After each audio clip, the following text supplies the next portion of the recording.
Assalamualaikum warahmatullahi wabarakatuh. Bismillah wassalatu wassalamu ala rasulillah amma ba'du. Apa kabar Banin dan Banat semuanya? Mudah-mudahan dalam kondisi sehat dan tetap semangat dalam menuntut ilmu. Mudah-mudahan semuanya sudah berolahraga dan berjemur ya.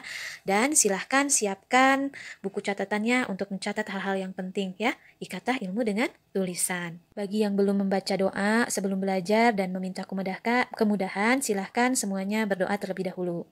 Baik, kalau sudah, mari kita mulai. Nah, sekarang kita memasuki bab 2, yaitu tentang pertumbuhan hewan dan tumbuhan. Untuk hari ini kita hanya akan membahas mengenai pertumbuhan hewan.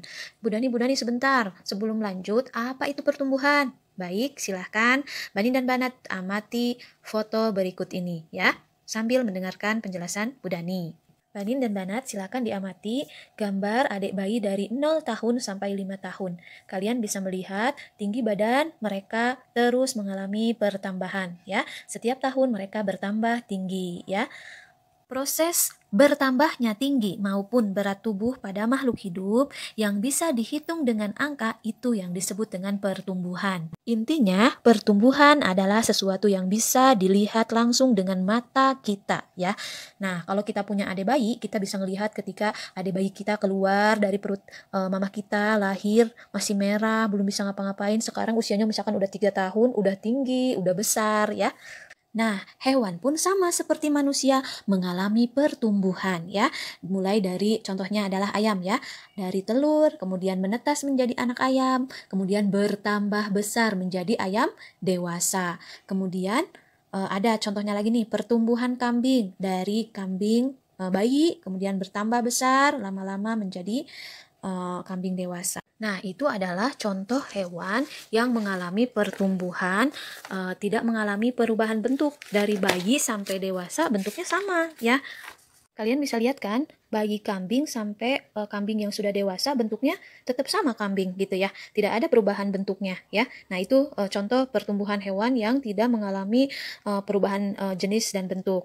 Berikut ini adalah contoh hewan yang selama proses masa pertumbuhannya mengalami perubahan bentuk ya, atau disebut mengalami metamorfosis ya.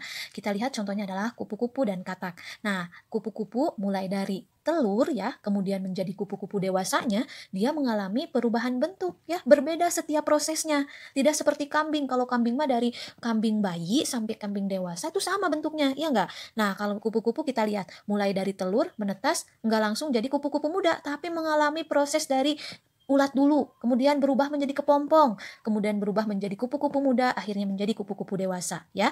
Terjadi perubahan bentuk selama proses pertumbuhannya. Contoh selanjutnya adalah katak. Kita bisa lihat mulai dari telur sampai ke katak dewasa, semuanya mengalami perubahan jenis dan bentuk selama proses masa pertumbuhannya ya.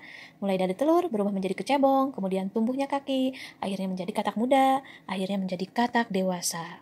Alhamdulillah, itu tadi penjelasan mengenai pertumbuhan hewan. Yang Bu Dani tadi sampaikan, yang pertama apa itu pertumbuhan. Yang kedua, kemudian pertumbuhan hewan ada dua, yaitu pertumbuhan hewan yang tidak mengalami perubahan jenis dan bentuk. Yang kedua adalah perubahan hewan yang mengalami perubahan jenis dan bentuk. Ya, silahkan kalian ulang-ulang lagi. Mudah-mudahan Banin dan Banat semuanya dapat memahami penjelasan dari Bu Dani mengenai pertumbuhan hewan. Apabila ada hal-hal yang ingin ditanyakan, silahkan bertanya via Wapri ya. Silahkan setelah ini kerjakan worksheet-nya. Selamat mengerjakan. Bu Dani tutup dengan wassalamualaikum warahmatullahi wabarakatuh.